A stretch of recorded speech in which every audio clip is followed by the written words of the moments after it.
السلام علیکم ورحمۃ اللہ وبرکاتہ. کیا حال ہے سب کا؟ الحمد للہ الحمد للہ.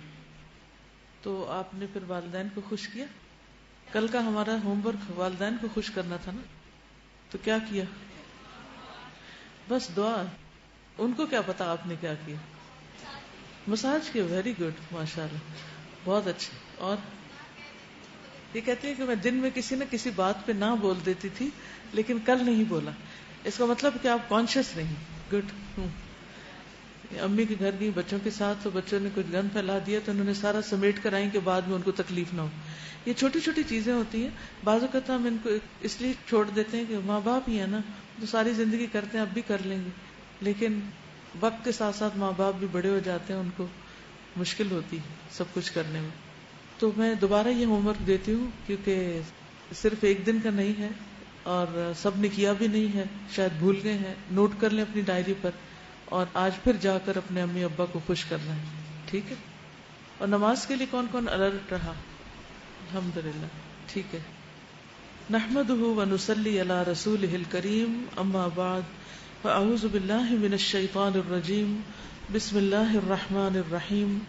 رب اشرح لی صدری ویسر لی امری واحلل عقدۃ من لسانی یفقہوا قولی. رمضان شہر المواسات. رمضان باہمی ہمدردی کا مہینہ. رمضان کے مہینے کو نبی اکرم صلی اللہ علیہ وسلم نے شہر المواسات قرار دیا ہے، یعنی انسانوں کے ساتھ باہمی ہمدردی اور غم خواری کا مہینہ. خاص طور پر معاش اور رزق کے معاملے میں ایک دوسرے کی تنگی اور محرومی، پریشانی اور دکھ میں شرکت اور مدد کا مہینہ ہے، یعنی محروم لوگوں کے ساتھ ہمدردی کا مہینہ ہے. نبی صلی اللہ علیہ وسلم نے فرمایا، بہترین عمل مومن کو خوش کرنا، اس کا قرض ادا کرنا، اس کی ضرورت پوری کرنا اور اس سے کوئی تکلیف اور سختی دور کرنا. یہ آپ کسی بھی مومن کے ساتھ کر سکتے ہیں، لیکن اگر آپ اپنی والدین اور رشتہ داروں کے ساتھ کریں تو اس کا اجر دگنا ہوگا. مومن اچھے اخلاق کے ساتھ اس شخص کا سا مرتبہ حاصل کر لیتا ہے جو دن کو روزہ رکھتا ہے اور رات کو قیام کرتا ہے. تو اس طرح آپ کا ثواب ڈبل ہو جاتا ہے. پھر یعنی روزے میں اگر اخلاق بھی اچھا رکھا جائے، کیونکہ روزے کی ایک بھوک کی ایک تکلیف تو ہوتی ہے، پیاس کی ایک چبھن تو ہوتی ہے، لیکن اگر انسان ارادہ کر لے کہ اس کے باوجود میں نے مسکراتے رہنا ہے، اس کے باوجود میں نے دوسروں کے ساتھ اچھی طرح بات کرنی ہے، تو اللہ سبحانہ و تعالیٰ آپ کو ضرور توفیق دے گا. لیکن اگر آپ سیلف پٹی کا شکار ہو جائیں اور اس پریشانی میں رہیں کہ آج میرے پہ کیا غم آیا اور کس نے مجھے کیا کہہ دیا اور میرا کیا بنے گا، تو ان سارے تفکرات کے بوجھ تلے آپ پھر مسکرا نہیں سکتے. یہ سب چیزیں زندگی کا حصہ ہیں اور ساتھ رہیں گی. ساری زندگی چونکہ امتحان ہے، اس لیے کوئی نہ کوئی تکلیف آتی جاتی رہے گی.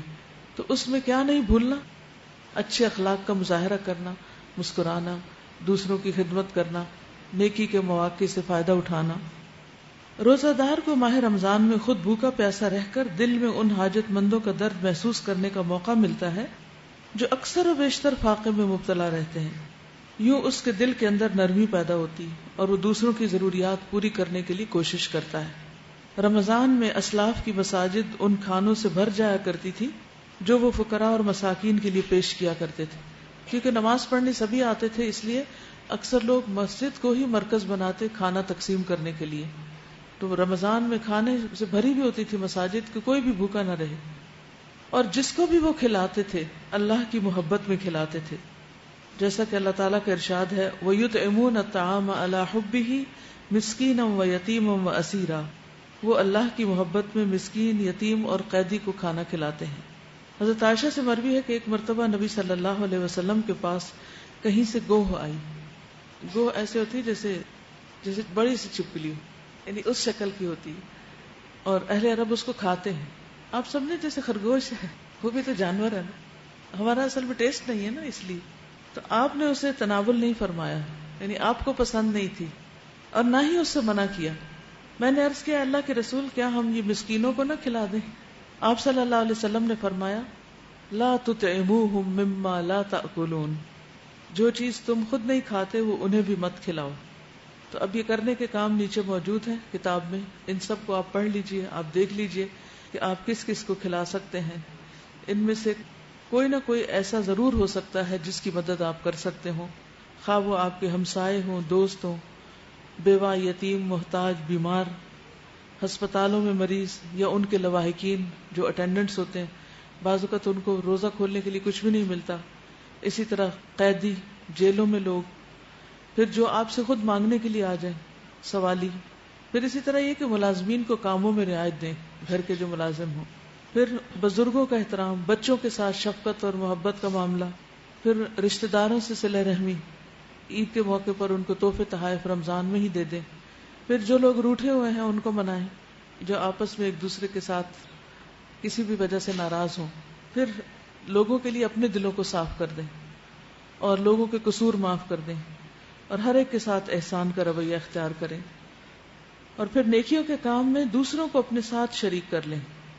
ٹھیک ہے، یعنی صرف اکیلے نہ کریں بلکہ اپنے گھر والوں کو شریک کر لیں، اپنی دوستوں کو شریک کر لیں، اور اس طرح مل جل کے جب اچھے کام کریں گے تو یہ کام کرنا مزید آسان ہو جائیں گے. شہر المواسات کیا ہے؟ دوسروں کے ساتھ ہمدردی، غمخواری اور ان کی پریشانیوں کو بانٹنے کا مہینہ. بعض اوقات وہ پریشان لوگ ہمارے گھر کے اندر ہی ہوتے ہیں لیکن ہمیں نظر نہیں آتے، تو سب سے پہلے وہیں سے شروع کرنا ہے. ٹھیک ہے، کوئی آئیڈیا دینا چاہتا ہے آپ میں سے؟ اور کیا کر سکتے ہیں اس کے علاوہ؟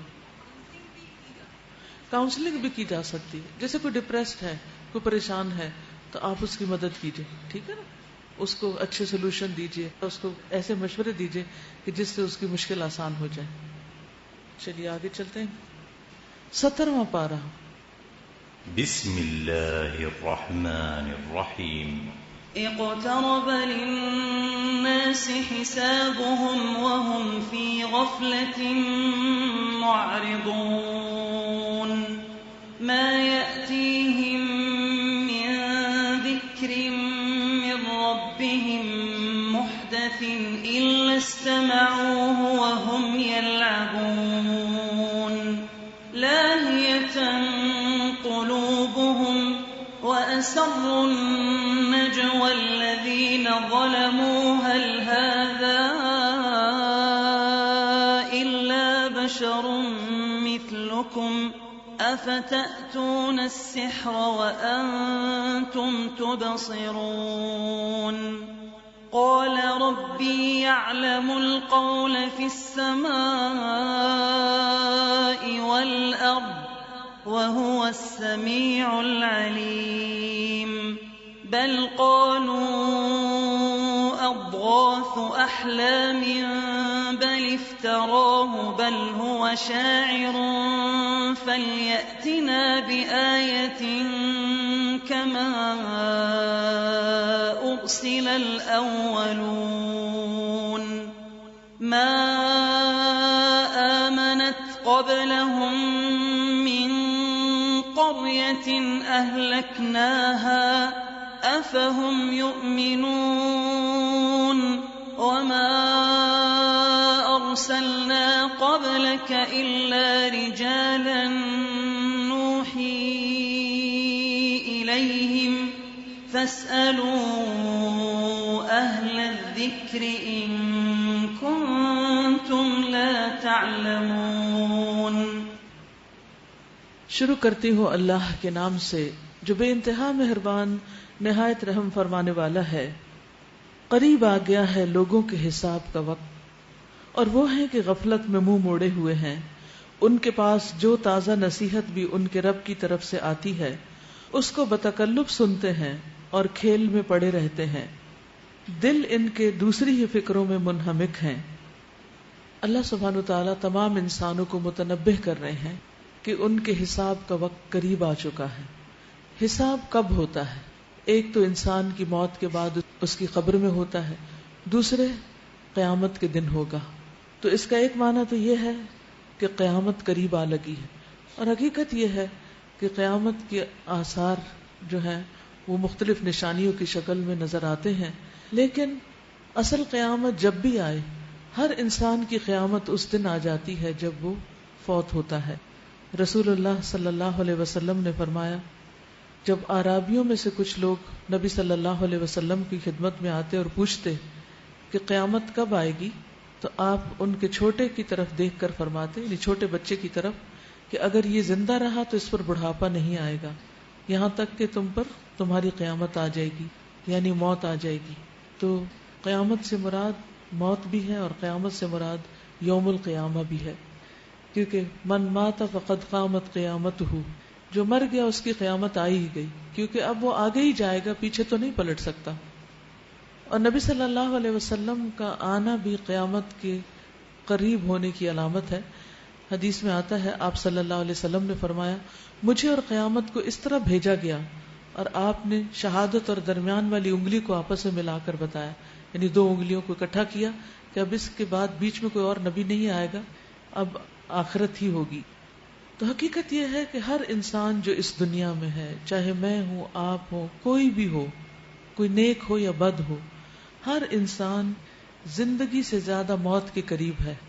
ہمیں اپنے آئندہ 10 سال یا 20 سال جینے کی کوئی گارنٹی نہیں، لیکن یہ معلوم ہے کہ موت ایک دن ضرور آئے گی. تو ہم میں سے ہر شخص ہر روز حساب کے قریب کھڑا ہے، کیونکہ موت ہوتے ہی جب قبر میں اتارا جائے گا تو حساب کتاب شروع ہو جائے گا. لیکن ہمارا حال کیا ہے کہ ہم کسی بھی یاد دہانی پر کم ہی توجہ کرتے ہیں، اس بارے میں کم ہی سوچتے ہیں. اسی لیے اللہ تعالیٰ فرماتے ہیں لاہیۃ قلوبہم واسروا النجوی، ان کے دل دوسری ہی فکروں میں منہمک ہے، یعنی زیادہ تر دنیا کی باتوں کے بارے میں سوچتے ہیں. ہم سب اگر اپنے پورے وقت کا جائزہ لیں تو زیادہ وقت ہم کس چیز کے بارے میں سوچتے ہیں؟ دنیا کے بارے میں سوچتے ہیں، اور آخرت کے بارے میں کم ہی سوچتے ہیں. جبکہ ہماری دنیا تو گزر جائے گی، جیسی بھی گزرے گی، ہر ایک کی گزر جائے گی، بہت اچھی گزری تو بھی، بری گزری تو بھی، لیکن آخرت وہ تو نہیں گزرے گی، وہ تو ہمیشہ ہمیشہ کے لیے ہے. تو اس لیے عقل مند وہ ہے جو اپنے زیادہ وقت کا سوچ بچار کا حصہ اپنی آخرت کو بنائے اور اس کے لیے دنیا میں بھی کام کار کرتا رہے. اور ظالم آپس میں سرگوشیاں کرتے ہیں کہ یہ شخص آخر تم جیسا ایک بشر ہی تو ہے، پھر کیا تم آنکھوں دیکھتے جادو کے پھندے میں پھنس جاؤ گے. یعنی نبی صلی اللہ علیہ وسلم کو یہ کہہ کے جھٹلا دیتے تھے کہ آپ ایک انسان ہیں، اور جو کچھ آپ پیش کرتے تھے اس کی تاثیر پر کہتے کہ یہ تو جادو ہے جو تم پر اثر کر رہا ہے، یعنی قرآن کو اس کا اصل حق نہیں دیتے تھے. رسول نے کہا میرا رب ہر اس بات کو جانتا ہے جو آسمان اور زمین میں کی جائے، وہ سمیع اور علیم ہے. یہ بات کتنی تسلی دیتی ہے جب کوئی آپ پر جھوٹا الزام لگائے اور آپ نے وہ کام کیا نہ ہو یا وہ بات کی نہ ہو، تو آپ سوچتے ہیں کہ ربی یعلم القول فی السماء والارض، میرا رب قول کو، بات کو جانتا ہے، آسمان میں ہو یا زمین میں ہو. وہو السمیع العلیم، اور وہ سننے والا ہے، جاننے والا ہے. یعنی جو پیغمبر کے خلاف وسپرنگ گاسپس کمپین جو چل رہی تھی، وہ اس کا جواب انہوں نے اس کے سوا کچھ نہیں دیا کہ تم لوگ جو باتیں بناتے ہو اس کو رب سن رہا ہے. یہ بات انسان کے دل کو ٹھنڈا کر دیتی ہے، کیونکہ ہمارے خلاف کیا کیا باتیں کی جا رہی ہیں، کیا کچھ سوچا جا رہا ہے، وہ خود ہمیں بھی نہیں پتا ہوتا. یا پتا کیا آپ کو معلوم ہے کہ آپ کے بارے میں کس کس نے کیا غیبت کی ہے؟ نہیں پتا. یا کون کہاں کیا پلاٹنگ کر رہا ہے؟ نہیں پتا. لیکن ربی یعلم القول فی السماء والارض وہو السمیع العلیم. بل قالوا اضغاث احلام بل افتراہ بل هو شاعر، وہ کہتے ہیں بلکہ یہ پراگندہ خواب ہیں، بلکہ یہ ان کی من گھڑت ہے، بلکہ یہ شخص شاعر ہے.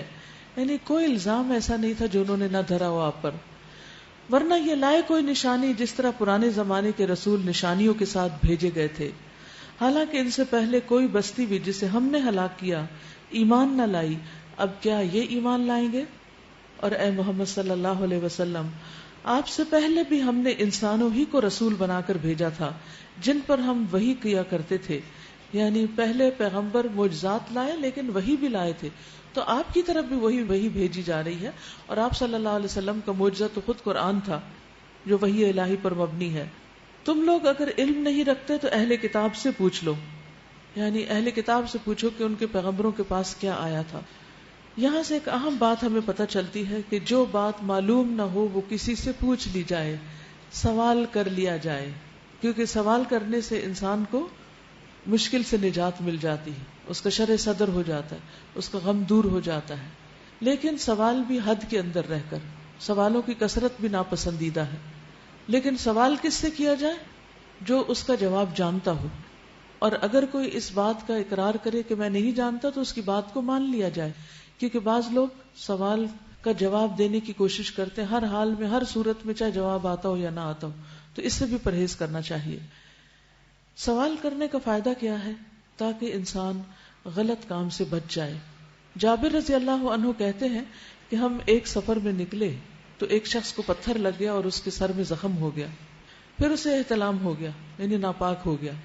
تو اس نے اپنے ساتھیوں سے پوچھا کیا تم میرے لیے تیمم کی رخصت پاتے ہو؟ انہوں نے کہا ہم تمہارے لیے کوئی رخصت نہیں پاتے، اور تمہارے پاس پانی ہے تو تم غسل کرو. تو اس نے غسل کیا اور مر گیا، یعنی سختی برتی اس کے ساتھ. تو کہتے ہیں کہ جب ہم نبی صلی اللہ علیہ وسلم کے پاس پہنچے، آپ کو اس کی خبر دی گئی تو آپ نے فرمایا انہوں نے اس کو قتل کر ڈالا، اللہ انہیں ہلاک کرے. انہوں نے پوچھ کیوں نہ لیا؟ اگر نہیں پتا تھا تو خود سے مفتی کیوں بن بیٹھے تھے؟ پوچھ کیوں نہ لیا جبکہ انہیں علم نہ تھا؟ بے شک عاجز جاہل کی شفا سوال کر لینے میں ہے. اس شخص کے لیے یہی کافی تھا کہ تیمم کر لیتا اور اپنے زخم پر پٹی باندھ لیتا. تو بعض اوقات لا علمی میں انسان فتوے دیتا ہے تو دوسرے کی زندگی برباد ہو جاتی.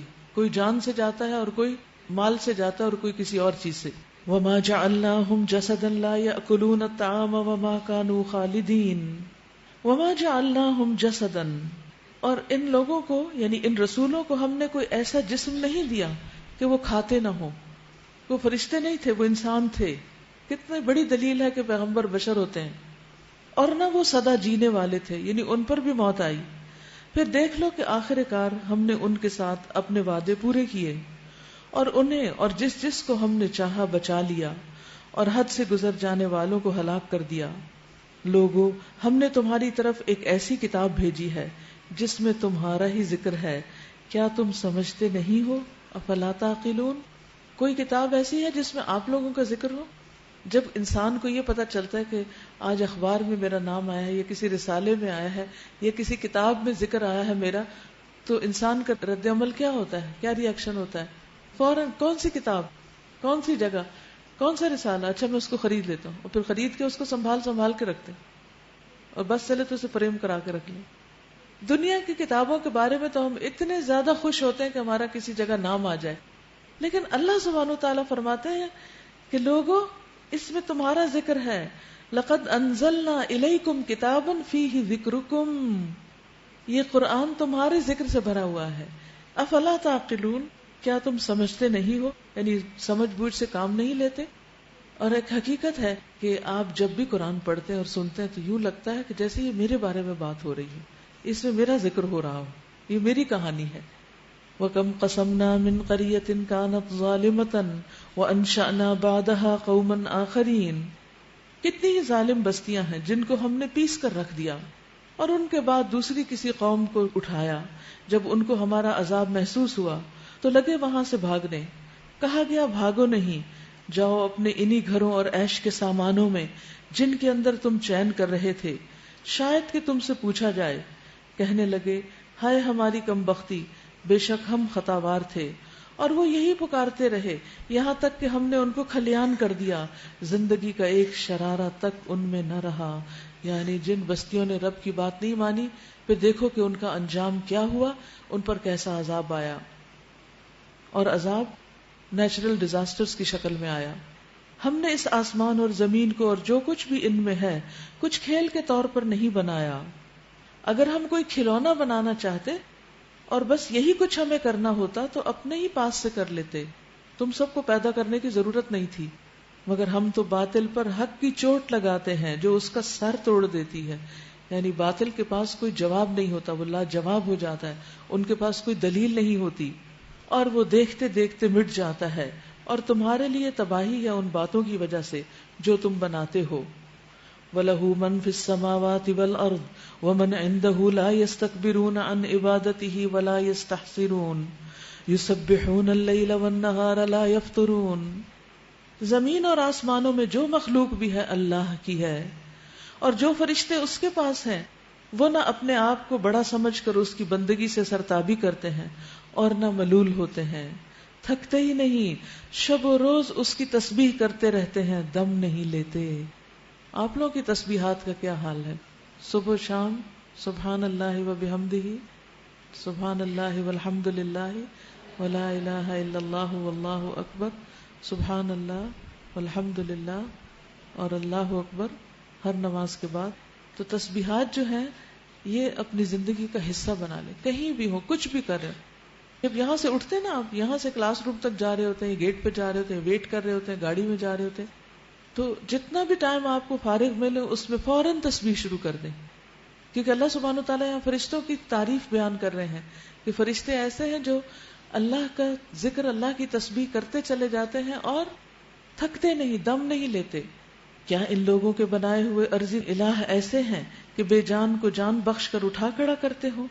یعنی کیا جن بتوں کو اپنا معبود بنائے ہوئے ہیں، کیا وہ کچھ پیدا کر سکتے ہیں؟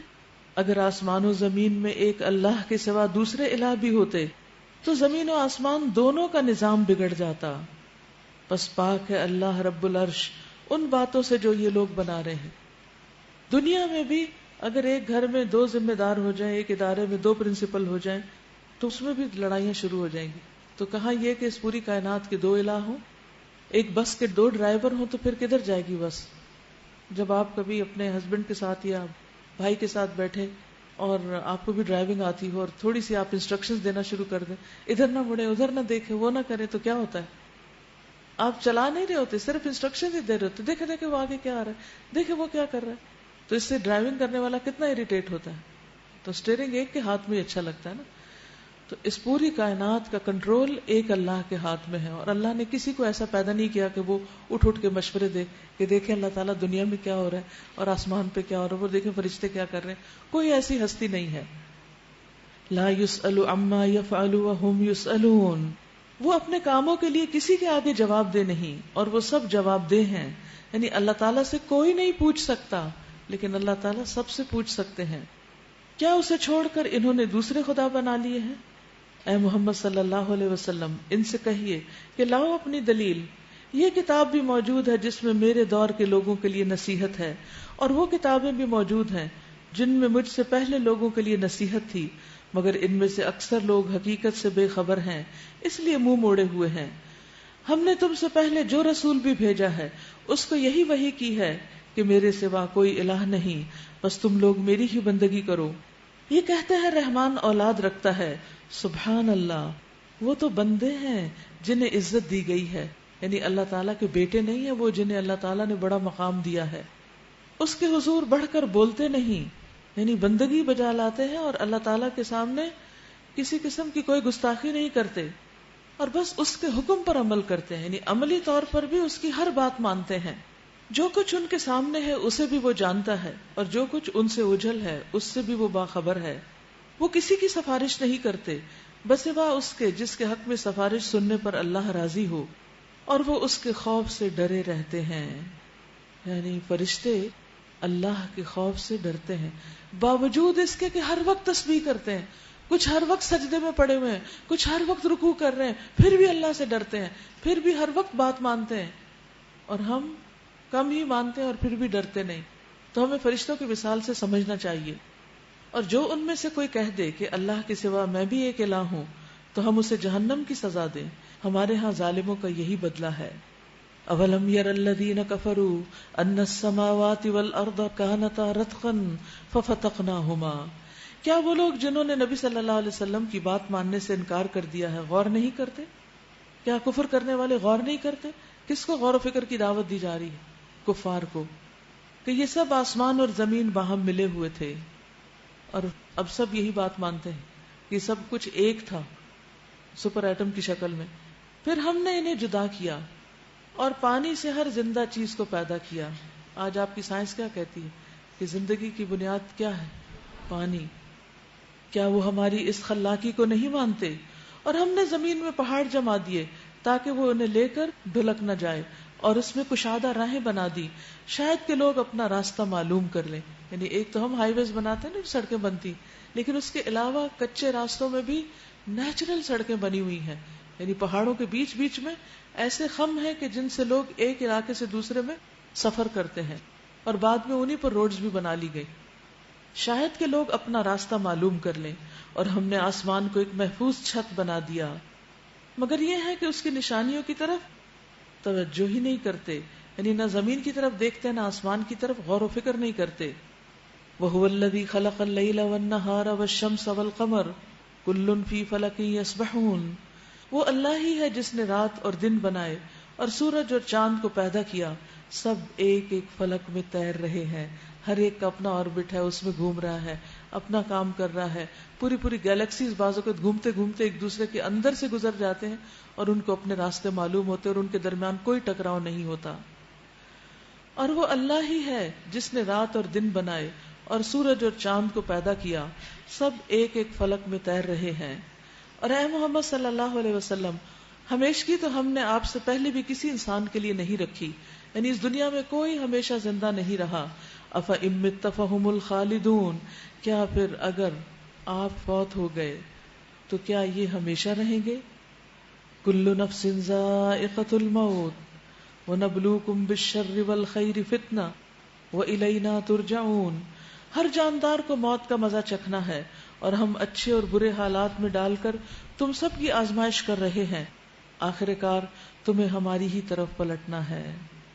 جب ہر شخص کو مرنا ہی ہے تو پھر ہر شخص کو کیا کرنا چاہیے؟ موت کی یاد رکھنی چاہیے۔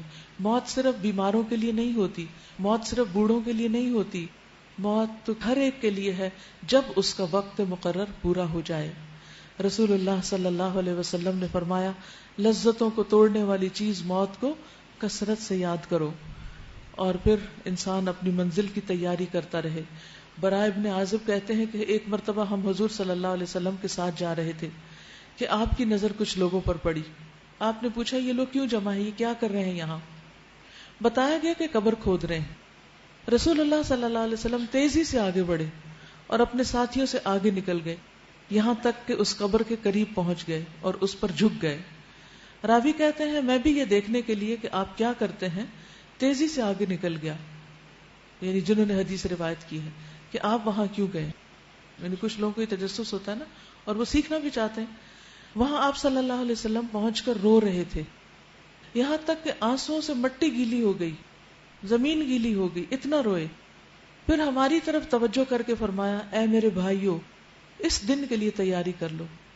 ہم ہر روز قبرستان کے پاس سے گزرتے ہیں، کسی بھی ایک قبر کے بارے میں سوچے کہ اس کے اندر کیا ہو رہا ہوگا، اور اگر اس وقت میں یہاں ہوتی تو میں کیا کرتی۔ ابھی اللہ نے مجھے باہر رکھ کر موقع دیا ہوا ہے اپنے لیے کچھ کرنے کا۔ تو اصل عقل مند وہ ہے جو کل کے لیے تیاری کر لے، اور قبرستان دیکھ کر روزانہ ایک تو آپ سب کے لیے دعا ضرور کیا کرے، اور قبرستان سے گزرنے کی دعا جو ہے وہ اہل القبور کو جو دعا دی جاتی ہے وہ یاد کر لیں، کیونکہ جب ہم دفن ہوں گے تو اللہ کرے کہ ہمارے لیے بھی لوگ دعائیں کرنے والے ہوں۔ دوسرا یہ کہ ان کو دیکھ کر آپ یہ ضرور یاد رکھیں کہ ہمیں بھی یہاں آنا ہے۔ آپ کو معلوم ہے نا کہ اس قبرستان میں جامع حفصہ کی بہت سی لڑکیاں دفن ہیں، اور کتنی اور نوجوان لڑکیاں دفن ہوں گی۔ تو کبھی یہ نہ سوچیں کہ ہم تو ابھی جوان ہیں، ابھی تو ہم نے بہت کچھ کرنا ہے۔ نہیں، اللہ موقع دے گا تو کچھ کریں گے، اگر وہ نہیں زندگی دے گا تو ہم کچھ بھی نہیں کر سکتے۔ تو عقل مند وہ ہے جو کل کے لیے تیاری کرے۔ نبی صلی اللہ علیہ وسلم سے پوچھا گیا کہ کون زیادہ عقل مند ہے؟ آپ صلی اللہ علیہ وسلم نے فرمایا، جو موت کو زیادہ یاد کرے اور اس کے بعد کے مراحل کے لیے زیادہ اچھی طرح تیاری کرے، یہی عقل مند لوگ ہیں۔ یعنی سمجھدار وہ ہیں جو کل کے لیے تیاری کرے۔ آج کے لیے تو سبھی کر رہے ہیں، اور ہم سمجھتے کہ شاید ہم زیادہ عقل مند اور سمجھدار ہیں جو اپنی دنیا کو سنوارتے چلے جا رہے ہیں۔ وَإِذَا رَآكَ الَّذِينَ كَفَرُوا إِن يَتَّخِذُونَكَ إِلَّا هُزُوًا، یہ منکرین حق جب تمہیں دیکھتے ہیں تو تمہارا مذاق بنا لیتے ہیں۔ اللہ اکبر، جب کبھی آپ کو دیکھتے تھے آپ کے دشمن آپ کو مذاق کرتے تھے۔ ہماری زندگی میں تو ایسا کوئی مسئلہ نہیں کہ ہر روز کوئی ہمارا مذاق اڑا رہا ہو کہ تم دین پر کیوں چل رہے، اور اگر کسی کی زندگی میں ہے تو وہ نبی صلی اللہ علیہ وسلم کو یاد کر لے کہ آپ کے ساتھ بھی تو ایسا ہی ہوتا تھا کہ لوگ ہر وقت آپ کا مذاق اڑاتے تھے، تو اگر میرا کسی نے اڑا دیا تو کیا ہوا؟ کہتے ہیں، کیا یہ ہے وہ شخص جو تمہارے خداؤں کا، الہوں کا ذکر کرتا ہے، یعنی برائی کے ساتھ ذکر کرتا ہے، اور ان کا اپنا حال یہ ہے کہ رحمان کے ذکر سے منکر ہیں، یعنی جنہوں نے نہ ان کو پیدا کیا، نہ ان کو رزق دے رہے ہیں، نہ کچھ بناتے ہیں، نہ ان کی قسمت سنوارتے ہیں، ان کے لیے یہ اتنے حساس ہیں اور جس رب نے سب کچھ دیا اس کا کوئی حق ہی نہیں مانتے. جس کی یہ ساری دنیا ہے، جس نے ہمیں بنایا، جس نے ہمیں رزق دیا، اس کا ہم پر کوئی حق نہیں. اور جس نے ہمارے لیے کچھ بھی نہیں کیا اس کے بارے میں ہم مائنڈ کر رہے ہیں کہ اس کا ذکر برے الفاظ میں کیوں ہو رہا ہے. انسان جلد باز مخلوق ہے. خلق الانسان من عجل سأریکم آیاتی فلا تستعجلون. ابھی میں تم کو اپنی نشانیاں دکھائے دیتا ہوں، جلدی نہ مچاؤ. فلا تستعجلون. جلد بازی شیطان کی طرف سے ہوتی ہے. کسی بھی معاملے میں جلد بازی کام کو بگاڑ دیتی ہے. اس آیت کو انڈر لائن کر لیجئے.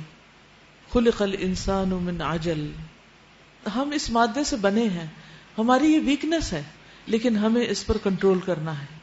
رسول اللہ صلی اللہ علیہ وسلم نے فرمایا تحمل مزاجی اللہ تعالی کی طرف سے ہے اور جلد بازی شیطان کی طرف سے ہے. ٹالرنٹ ہونا اللہ کی طرف سے ہے، یعنی گاڈ گفٹڈ ہوتے ہیں وہ لوگ. اور اس کے برعکس ہر بات میں جلدی کرنا، جلدی ناراض ہو جانا، جلدی خوش ہو جانا، کھانے میں بھی جلدی، اور ہر کام میں. مجھے بعض کو سمجھ نہیں آتی کہ جلدی کس چیز کی ہوتی ہے. جیسے یہاں سے ہم نکل کے جا رہے ہوتے ہیں باہر کلاس کے بعد، تو ایک دوسرے کو دھکے دینے کی ضرورت ہوتی ہے کوئی؟ یہ کسی کو کہنے کہ ہٹو ہٹو مجھے گزرنا ہے. بھائی دوسرے کو بھی تو گزرنا ہے، صرف آپ کو تھوڑی گزرنا ہے. جب سڑک پہ ہوتے ہیں ہم تو کیا کرتے ہیں؟ ہارن بجانا شروع کر دے. بھائی آگے راستہ بند ہے، وہ غریب کہاں سے گزرے؟ آپ ہارن بجائیں گے بھی تو وہ نہیں جا سکتا، لیکن آپ سب کے لیے ایک ٹربل کریٹ کر رہے ہیں. پھر اسی طرح اور ہم کیا کرتے ہیں؟ صحیح جگہ پارکنگ نہیں کرتے.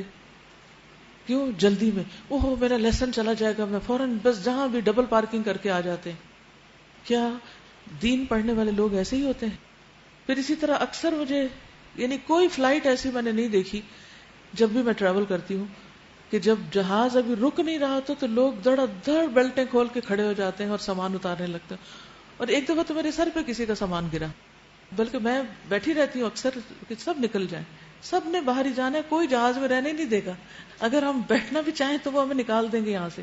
تو اس لیے کوئی پریشانی کی بات نہیں ہے کہ ہم جلدی کیوں نہیں نکل پا رہے. دیکھیے تو مجھے دیکھ کر حیرت ہوتی ہے کہ یعنی کس بات کی جلدی؟ باہر جانا ہے، امیگریشن کی لائنز میں کھڑے ہونا ہے، وہ تو آپ کو جلدی نہیں کریں گے، آپ کی باری آئے گی تو نکلیں گے. بعض لوگ اس میں چلو جلدی پار ہو گئے تاکہ سامان آنے میں دیر لگتی، وہ تو آپ کو ویٹ کرنا ہے، سامان کے بغیر تو کر نہیں جاتے. سامان مل گیا تو باہر آ کے گاڑی پارکنگ میں ویٹ کرتے ہیں کہ وہ سامنے آئے یا وہاں تک لے کر جائیں، اور پھر اس کو وہاں سے پارکنگ سے نکلنے میں دیر لگتی ہے. تو ہر جگہ انسان کو صبر کرنا پڑتا ہے. تو جلدی کس بات کی؟ کیوں بھگدڑ مچائی ہوئی ہے؟ وہ تحمل اور بردباری اور سکون سے کام کرنا، وقار سے کام کرنا، یہ انسان کے اچھے اخلاق کی علامت ہوتی، مومن کی علامت ہے. تحمل سے کام کرنا نبوت کا 24واں حصہ ہے، پیغمبرانہ اخلاق ہے، یہ معمولی چیز نہیں ہے. نبی صلی اللہ علیہ وسلم نے فرمایا اچھی خصلتیں، تحمل سے کام کرنا، میانہ روی اختیار کرنا نبوت کے 24 حصوں میں سے ایک حصہ ہے. تحمل سے کام، میانہ روی، ماڈریٹ رویہ اختیار کرنا، اعتدال سے کام لینا. وَيَقُولُونَ مَتَى هَذَا الْوَعْدُ إِن كُنتُمْ صَادِقِينَ. یہ لوگ کہتے ہیں آخر یہ دھمکی کب پوری ہوگی اگر تم سچے ہو. یہ بھی جلد بازی تھی ان کی. قیامت کیوں نہیں آ جاتی؟ عذاب کیوں نہیں آتا؟ کاش ان کافروں کو اس وقت کا کچھ علم ہوتا جب یہ نہ اپنے منہ آگ سے بچا سکیں گے، نہ اپنی پیٹھیں، نہ ان کو کہیں سے کوئی مدد پہنچ سکے گی. یعنی جب عذاب آ جائے گا تو پھر کوئی ٹال نہیں سکے گا، ہٹا نہیں سکے گا ان سے. وہ بلا اچانک آئے گی اور انہیں اس طرح یکلخت دبوچ لے گی کہ یہ نہ اس کو دفع کر سکیں گے اور نہ ان کو لمحہ بھر کی مہلت مل سکے گی. مذاق آپ سے پہلے بھی رسولوں کا اڑایا جا چکا ہے، مگر ان کا مذاق اڑانے والے اسی چیز کے پھیر میں آ کر رہے جس کا وہ مذاق اڑاتے تھے. اے محمد صلی اللہ علیہ وسلم ان سے کہیے کون ہے جو رات کو یا دن کو تمہیں رحمان سے بچا سکتا ہو مگر یہ اپنے رب کی نصیحت سے منہ موڑ رہے ہیں. کیا یہ کچھ ایسے خدا رکھتے ہیں جو ہمارے مقابلے میں ان کی حمایت کریں؟ وہ تو نہ خود اپنی مدد کر سکتے ہیں اور نہ ہماری ہی تائید ان کو حاصل ہے. اصل بات یہ ہے کہ ان لوگوں کو اور ان کے آباء و اجداد کو ہم زندگی کا سر و سامان دیے چلے گئے یہاں تک کہ ان کو دن لگ گئے، یعنی ہماری مہربانی اور ہماری توجہ سے، پرورش سے ان کے اندر فخر اور غرور کی کیفیت پیدا ہو گئی کہ ہمیں کوئی پکڑ نہیں سکتا. نافرمانیوں کے باوجود جب انہیں سب کچھ ملتا رہا تو انہوں نے سمجھا کہ آئندہ بھی ایسا ہی ہوتا رہے گا، تو ان کو بھول ہو گئی. مگر کیا انہیں نظر نہیں آتا کہ ہم زمین کو مختلف سمتوں سے گھٹاتے چلے آ رہے ہیں؟ پھر کیا یہ غالب آ جائیں گے؟ گھٹانے کی ایک شکل تو یہ تھی کہ ان پر دائرہ تنگ ہوتا چلا جا رہا تھا، زیادہ تر حصہ اہل عرب کو مسلمان ہو رہا تھا، تو ظاہر ہے کہ ان کے اوپر گھیرا تنگ ہو رہا تھا۔ دوسرا یہ کہ فزیکل سینس میں بھی اب یہ کہا جا رہا ہے کہ زمین جو ہے وہ شرنک ہو رہی ہے، یعنی زمین پہلے زیادہ پھیلی ہوئی تھی، ہوتے ہوتے اس شیپ میں ہے اور اس سے بھی زیادہ شرنک ہو رہی، اور جب زمین کا انر کور پر پریشر بڑھے گا تو پھر کیا ہوگا؟ شرنک، سب کچھ ختم ہو جائے گا، پھر انسان کیا کر سکے گا؟ اس کے بس میں تو کچھ بھی نہیں رہے گا۔ تو مراد اس سے یہ ہے کہ انسان کبھی بھی یہ سوچ کر کہ میرے پاس بہت وسائل ہیں اور میں بہت کچھ کر سکتا ہوں اس لیے مجھے کوئی پکڑ نہیں سکتا، نہیں، اللہ تعالیٰ فرماتا ہے پکڑنا اس کے لیے کچھ بھی مشکل نہیں۔ قل انما انذرکم بالوحی، ان سے کہہ دیجئے کہ میں تو وحی کی بنا پر تمہیں متنبہ کر رہا ہوں، یعنی جو کچھ تمہیں بتا رہا ہوں اس کی بنیاد وحی الہی ہے، مگر بہرے پکار کو نہیں سنا کرتے جبکہ انہیں خبردار کیا جائے، اور اگر تیرے رب کا عذاب ذرا سا انہیں چھو جائے تو ابھی چیخ اٹھیں گے کہ ہائے ہماری کم بختی، بے شک ہم خطاوار تھے، پھر انہیں اپنی غلطیاں سب نظر آنے لگیں گی۔ قیامت کے روز ہم ٹھیک ٹھیک تولنے والے ترازو رکھ دیں گے۔ یاد رکھیے قیامت کے دن ہمارے سارے اعمال کا وزن ہوگا، سارے اعمال کا، اور ہمیں اس پر ایمان رکھنا چاہیے۔ پھر کسی شخص پر ذرہ برابر ظلم نہ ہوگا، جس کا رائی کے دانے برابر بھی کچھ کیا دھرا ہوگا وہ ہم سامنے لے آئیں گے۔ اللہ اکبر، ایک ڈاٹ بھی اگر کہیں ڈالا ہوگا ایکسٹرا تو وہ بھی سامنے آ جائے گا، اور حساب لگانے کے لیے ہم کافی ہیں۔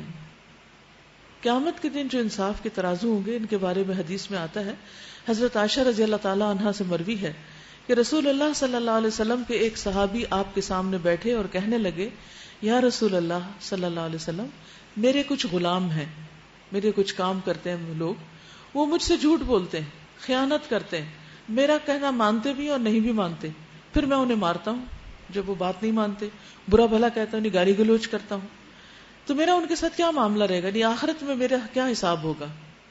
کیا میں چھوٹ جاؤں گا؟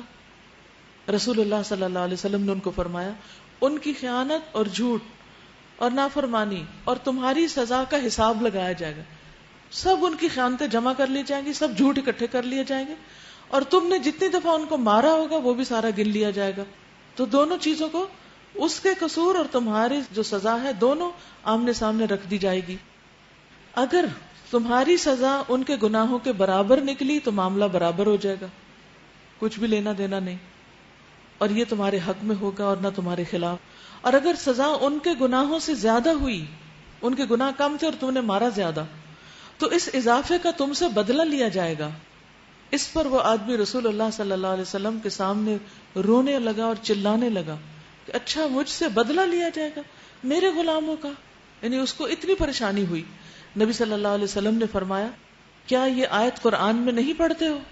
وَنَدَعُ الْمَوَازِينَ الْقِسْطَ لِيَوْمِ الْقِيَامَةِ فَلَا تُظْلَمُ نَفْسٌ شَيْئًا وَإِنْ كَانَ مِثْقَالَ حَبَّةٍ مِّنْ خَرْدَلٍ أَتَيْنَا بِهَا وَكَفَى بِنَا حَاسِبِينَ۔